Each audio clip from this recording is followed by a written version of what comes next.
Dans l'actualité du 13h15, 12 partis et formations politiques rejoignent le Front républicain. Ces partis et formations ont annoncé leur adhésion ce 16 avril à Ouagadougou au cours d'une rencontre avec la presse. Et puis vers l'interdiction, la production, la commercialisation et l'importation au Burkina Faso des sachets et emballages plastiques non biodégradables. Les députés membres de la Commission de développement économique et de l'environnement étaient hier sur le terrain pour un constat. Mesdames, Messieurs, bonjour et ravi de vous retrouver. Mais tout d'abord, le traditionnel point de presse du gouvernement était dominé ce matin par l'accident au Togo où environ 24 Burkinabés ont trouvé la mort. Le ministre des Ressources animales est venu également parler du projet 10 poules, un coq et de la politique de création des abattoirs ici au Faso. Le résumé de tout cela avec Adama Koulibaly. Au point de presse du gouvernement de ce 17 avril, l'accident de la circulation survenu en territoire togolais dans la nuit du 14 avril et qui a fait une quarantaine de victimes, dont 24 Burkinabés, essentiellement des commerçants. Hier, nous en avons discuté en Conseil des ministres et pour voir quelle était la situation exacte, d'autant que tout n'était pas résolu. Il y avait des corps qui avaient été identifiés, il y a des corps qui n'avaient pas été identifiés. Et il y avait des blessés assez graves et on continuait à les évacuer par-ci, par-là. Et donc, et si vous avez suivi aussi depuis avant-hier, le gouvernement a fait un communiqué par le service d'information du gouvernement pour dire toute sa compassion. Le gouvernement suit l'évolution de la situation et en de pareilles circonstances, l'ouverture d'une enquête s'avère nécessaire pour situer les responsabilités. Et en pareilles circonstances, le principe est toujours de déposer plainte contre X pour essayer de trouver voilà, les responsabilités. D'autant que, bon, aujourd'hui, techniquement, on ne rentre pas dans les détails. Et ce qui nous a été donné de savoir, c'est que c'est un dépassement voilà, raté en pleine nuit. Donc il y a un cumul de facteurs qui ont conduit à cette situation. Excès de vitesse, dépassement dans des circonstances assez délicates. Et ils ont rencontré un camion qui venait dans l'autre sens et qui n'avait qu'un seul phare. Et donc, qu'ils ont pris pour une mobilette. Donc, etc. Ça veut dire que c'est dans les circonstances que la police doit éclaircir. Le transfert des ressources halieutiques au département en charge des ressources animales constitue pour celui-ci l'une des actions majeures en 2013. Auquel il faut ajouter le renforcement des capacités des acteurs du secteur de l'élevage, la vaccination de plus de 25 millions de têtes de volailles et surtout le projet de promotion de l'aviculture traditionnelle. Le fameux projet 10 poules, un coq, qui nous a permis de prendre 20 bénéficiaires dans toutes les 351 communes de notre pays que nous avons formés et que nous avons dotés en poulailler, en noyau reproducteur, c'est ça 10 poules, un coq, et tout l'équipement nécessaire pour mener donc un élevage. En termes de chiffres, c'est 7020 bénéficiaires qui ont reçu chacun 10 poules et un coq. En termes également de chiffres, une poule dans l'année, ça vous donne en moyenne, 10 poussins. Donc chaque bénéficiaire, en fin d'année 1, est capable de produire 500 volailles. Avec un coût moyen aujourd'hui, surtout dans les grandes villes comme Ouaga, à 2000 ou 2500, c'est des revenus de plus d'1 million que chacun est capable de générer. 2014 augure des perspectives pour ce ministère, notamment la réalisation d'abattoirs pour améliorer les conditions d'hygiène. Cette année, la réflexion est globale sur les abattoirs, en commençant par Ouagadougou, avec probablement des points où nous allons ériger des abattoirs secondaires à l'abattoir frigorifique de Ouaga. Un abattoir moyen sera érigé en 2014 à Kaya, mais nous allons aussi faire l'expérience d'abattoirs mobiles pour la volaille dans les grands centres comme Ouagadougou, Bobo, Koudougou, etc. Des réflexions sont aussi en cours pour prendre des mesures afin de prévenir les conflits agriculteurs-éleveurs qui sont récurrents. Une mission du gouvernement burkinabé était à Diapaga, dans la Tapoa, conduite par Jean Koulidiati et Poussi Sawadgo. La mission est allée expliquer le bien fondé des mesures sociales prises par le gouvernement burkinabé aux forces vives de la province. Sur place à Fadan Gourma et avec le concours de nos bureaux de la RTB de Est, Isiaka Herman Diallo. Rencontre à différentes couches socio-professionnelles de Diapaga d'apprécier la détermination du gouvernement à offrir aux populations un mieux-être. Cependant, l'arbre ne doit pas cacher la forêt. Les jeunes, les femmes, les structures syndicales, les religieux et coutumiers ont saisi l'opportunité pour égrener un chapelet de doléances. La relecture de la grille salariale, qui constitue l'un des points essentiels de notre revendication. On citait justement la voie. Nous avons cité justement le problème de l'électricité. Nous avons cité aussi le problème de l'éducation. Naturellement, au niveau du lycée Montani, un lycée qui est créé depuis les années 60. Et jusqu'à aujourd'hui, il n'y a qu'une seule classe de terminale D et une seule classe de terminale A. À toutes ces préoccupations, la délégation gouvernementale dit prendre acte. Des réponses ont été données à toutes ces préoccupations. C'est vrai, le gouvernement a voulu par ces mesures soulager un tant soit peu les préoccupations, les attentes des populations et aussi permettre aux populations de comprendre que le programme gouvernemental continue. Au sortir de cet entretien, la population de la Tapua a été rassurée quant au bitumage de l'axe Kanchari-Diapaga, dont les travaux vont démarrer courant 2015 et la création d'un détachement de la compagnie républicaine de sécurité CRS. Toute chose qui va réduire les problèmes d'insécurité, notamment à Logobou où la police avait été contrainte de quitter suite aux incidents de juillet 2013. Et puis, je vous le disais en titre, vers l'interdiction, la production, la commercialisation et l'importation au Burkina Faso des emballages et sachets plastiques non biodégradables. Les députés membres de la Commission du développement économique et de l'environnement étaient donc hier au centre de traitement et de valorisation des déchets à Ouagadougou. On pourrait s'attendre à des textes de loi. Anna Lucie Kéré. C'est à 9h environ que les députés membres de la Côte, la Commission du développement économique et de l'environnement et le personnel d'appui ont été accueillis ce mercredi au centre de traitement et de valorisation des déchets par le directeur du développement durable de la commune de Ouagadougou. À ses côtés, des entrepreneurs et des femmes de la brigade verte qui œuvrent tous pour une bonne gestion du centre, depuis la collecte des ordures à la production d'objets divers tels que les chaises, les poubelles, les kits scolaires, en passant par le tri, le transport, la commercialisation et le conditionnement. Ce que je demande à notre Auguste Assemblée est de procéder dans les meilleurs délais au vote de la loi portant interdiction, production, commercialisation et l'abandon des déchets dans le domaine public, avec toutes les conséquences néfastes que cela peut avoir. Les députés ont ensuite visité un atelier Sisako Sodo, Burkina Service Recyclage.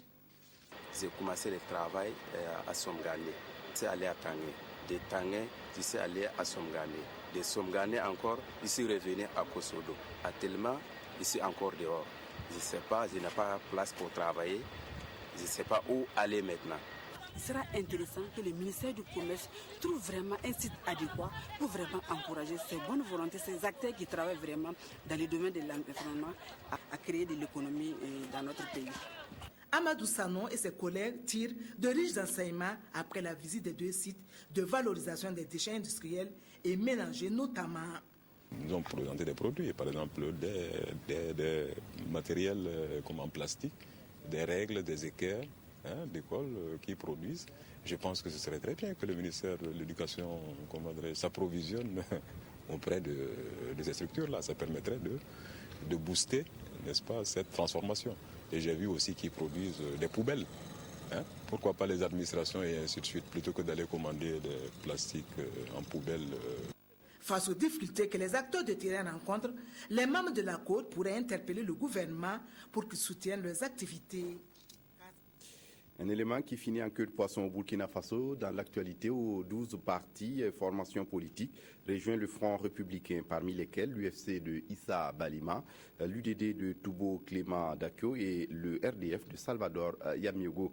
Ces partis et formations politiques ont annoncé leur adhésion ce 16 avril à Ouagadougou au cours d'une rencontre avec la presse. Au cours de cette rencontre avec la presse, le Front républicain s'est réjoui du succès de son meeting de lancement de ses activités à Bobo-Dioulasso le 12 avril dernier. Bouma Ernest Nébier. De nouveaux adhérents au Front républicain, 12 partis politiques de l'opposition viennent d'y faire leur entrée. Des adhésions qui portent maintenant à 49 le nombre total des formations politiques du Front. L'information a été donnée ce mercredi 16 avril 2014 à la presse par les premiers responsables du Front. Et selon eux, d'autres demandes d'adhésion continuent de leur parvenir. Les membres du Front républicain ont voulu aussi, à travers cette rencontre avec la presse, témoigner leur reconnaissance aux populations de la province du Houé et à tous ceux qui ont contribué à la réussite du meeting du lancement des activités du Front le 12 avril 2014 à Bobo-Dioulasso. Sur la base de ce que nous avons observé, vécu, constaté et vu à Bobo-Dioulasso, nous disons que ce meeting a été un grand succès, tant au niveau de la mobilisation, parce que nous avions un stade rempli, comble, archi-comble, aussi bien à l'intérieur que aux alentours à l'extérieur. Les activités du Front républicain déjà lancées vont se poursuivre et en plus des questions politiques, la structure va s'intéresser au social. Au-delà du politique, on se dit que c'est le social aussi qui constitue le moteur de l'action dans un État. Chaque parti, au niveau du Front, peut se réunir et faire des propositions autour de ces questions sociales. Il y en a, par exemple, qui estiment qu'il faut tout faire quand on parle de la femme, de l'autonomisation de la femme. Cette autonomisation ne va pas vraiment progresser de façon substantielle tant qu'on ne va pas créer une banque des femmes. Pourquoi aussi ne pas aider les jeunes avec une banque des jeunes? Pourquoi ne pas prospecter l'idée d'un salaire vital? Nous y pensons au niveau du Front. Des colloques et des assemblées générales seront organisés les jours à venir pour réfléchir sur ces aspects sociaux. L'ADF-RDA, quant à lui, forme ses militants des régions sur le leadership politique, une formation qui intervient dans un contexte de renouvellement des structures du parti. Nathalie Kaouri. Il faut être un bon leader politique pour pouvoir mobiliser le maximum de militants au niveau local et faire passer les idées d'un parti politique. C'est la conviction des responsables de l'ADF-RDA qui ont initié la présente formation au profit des secrétaires généraux des provinces et des membres du secrétariat exécutif national de ce parti. Par cette formation, le parti de l'éléphant veut anticiper et mobiliser ses militants pour l'enrôlement biométrique prévu pour bientôt. Il est important que nous puissions les outiller pour qu'ils puissent mener ce travail. Surtout que nous sommes dans une démarche qui est celle de redynamisation de l'ensemble de nos structures sur tout le pays et de renouvellement aussi des structures depuis le dernier congrès que nous avons tenu. C'est l'occasion pour nous aussi de faire disséminer les informations pour appeler à mobiliser l'ensemble de nos militants et sympathisants pour que ces personnes aillent s'inscrire, puisque nous avons l'inscription qui commence à partir du 30 avril jusqu'au 30 juin. Donc l'objectif, c'est d'amener le maximum de personnes à s'inscrire et de leur faire comprendre que c'est maintenant que le travail commence. Lors de cette session de formation, des modules sur le marketing politique appliqués aux campagnes électorales, les stratégies et les démarches d'anticipation seront enseignés aux responsables locaux de l'ADF-RDA. Ces enseignements devront amener chacun d'eux à être un bon leader politique. Un bon leader politique, c'est quelqu'un qui a des capacités transformationnelles, mais aussi charismatiques. Alors, il appartient également de façon technique aux membres de la formation politique, à son leadership dirigeant, de déterminer quels sont les facteurs et quels sont les traits de leadership pour pouvoir choisir la personne qui va les conduire vers ce futur désiré. Quelques soucis techniques avec cet élément. Le consul honoraire de la Fédération de Russie a remis ce matin du matériel médical à la clinique El Fateh Souka de Ouagadougou. Le matériel est composé de couveuses, de lampes et d'appareillages de ventilation artificielle et d'humidificateurs. Des équipements destinés à la prise en charge en néonatologie. Marguerite Douanier pour le compte rendu. C'est un geste qui va soulager le personnel de la clinique El Faté Souka dans la prise en charge des nouveau-nés en général et des prématurés en particulier. Le consulat honoraire de la Fédération de la Russie au Burkina Faso a pensé à renforcer les capacités de la section néonatologie de la structure sanitaire en remettant du matériel médical composé essentiellement de couveuses et d'appareils de ventilation artificielle. Un don qui tombe à pic selon les responsables de la clinique. Le directeur que je suis est surtout comblé par ce don car il vient à point nommé dans la mesure où, actuellement, quelques-unes de nos couveuses sont devenues inopérantes, ce qui limitait jusque-là nos capacités d'intervention dans la prise en charge des bébés prématurés. C'est une action qui traduit la volonté du gouvernement de la Fédération de Russie de soutenir les efforts du Burkina Faso dans le domaine de la santé et de la santé de la mère et de l'enfant surtout. Il est composé d'un lot complet d'équipements. Donc, vous avez 6 couveuses complètes avec un appareil de ventilation artificielle des poumons, avec un humidificateur, une lampe de thérapie intensive et une table qui permet de éventuellement réanimer les bébés qui ont des difficultés à la naissance. La clinique Souka avait besoin de ce matériel qui va permettre de renouveler ses appareils vieillissants. Et la première dame du Faso reconnaît ici la valeur inestimable de ce don pour le bon fonctionnement de la structure et pour des soins de qualité meilleurs. Je voudrais surtout remercier la Fédération de Russie pour avoir fait ce don à la clinique Souka. Ça vient vraiment renforcer nos capacités. Ça va nous donner un nouveau souffle parce que les couveuses que nous avions déjà commencé à prendre un peu d'âge. Et donc, nous sommes très heureux surtout ici à la clinique, d'avoir pu bénéficier de ce matériel qui va venir renforcer nos capacités au niveau de la clinique et aussi nous permettre d'atteindre les objectifs du millénaire pour le développement. Les équipements remis ce matin sont estimés à plus de 50 millions de francs CFA. Pour la suite, il est prévu l'arrivée de techniciens russes pour former le personnel de la clinique Souka à l'utilisation de cette technologie de pointe. Et puis en cinéma, les rencontres Sobaté sur les films documentaires ont débuté ce mardi à Ouagadougou. À l'ouverture de la manifestation, un film documentaire du réalisateur burkinabé Dani Kouyaté, Femme entièrement femme, un film qui traite des réparations des séquelles de l'excision. Salinana. En avant-première pour cette 5e édition des rencontres Sobaté, le festival du documentaire de création Femme entièrement femme de Dani Kouyaté. Ce documentaire de 52 minutes aborde le sujet de l'excision.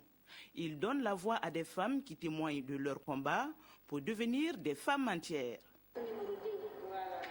C'est un sujet capital quand même, c'est un sujet important. Les mutilations génitales féminines, il faut que tout le monde s'implique quand même dans le combat contre cette pratique-là. Et nous, en tant qu'artistes, nous avons justement la possibilité d'avoir la parole. Je pense qu'il faut la prendre et dire les choses qu'il y a à dire. Sobaté décline du bois-mot, langue locale du Burkina Faso et signifie rencontre, d'où les rencontres Sobaté qui contribuent à la promotion du genre documentaire. Un festival né de l'initiative de l'association Africadoc. Cette année, la thématique de l'édition, c'est cinéma, documentaire et de fiction. Quelle frontière en création? Et par rapport à cette thématique, notre invité d'honneur qui est Dani Kouyaté va en fait donner une leçon de cinéma en croisant en fait son expérience en tant que réalisateur de fiction et de documentaire pour faire ressortir les ressemblances et les dissemblances du cinéma, documentaire et de fiction. Jusqu'au 18 avril prochain, le public ouagalais pourra découvrir à l'Institut français de Ouagadougou des documentaires de création comme Oser la lune de Mamounata Ninkiema ou Savoir faire le lit de la Nigérienne Aïcha Maki. Et puis pour terminer en sport, fin de disette pour l'étoile filante de Ouagadougou sur sa grande rivale, l'Asfa Yenega. L'EFO a remporté le derby, le Fasiko, le score de 1-0 pour le compte de la 10e journée en retard du championnat national. Lassina Sawadougou.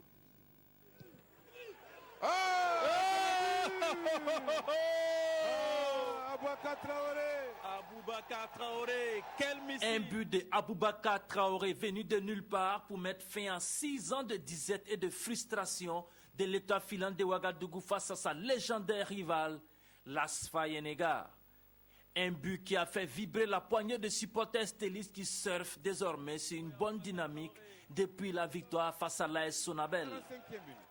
Un match heurté sans véritable éclair, mais qui au finish aura souri à la reine des stades qui continue sa remontée. Les poulains de Alou Badra Diallo ont remis du baume au cœur de leurs supporters. Je pense que c'est une détermination à les battre. Bon, après, je pense que ce n'est rien d'important si ce n'est les 3 points. Parce que l'année passée, ils étaient très forts. On n'est pas arrivé à les battre. Cette année, ils sont en bas. La Gobaï n'a pas encore enregistré de victoire depuis sa prise de fonction à la tête du quintuple champion du Burkina. La connaissance du derby que j'ai fait aujourd'hui, en prenant 1-0, mais 1-0, un but contre le coup du jeu en première mi-temps. Et après, mes garçons, ils n'ont pas fait de jeu. Ils n'ont pas fait du jeu du tout. En attaque, vraiment, c'est un peu difficile parce que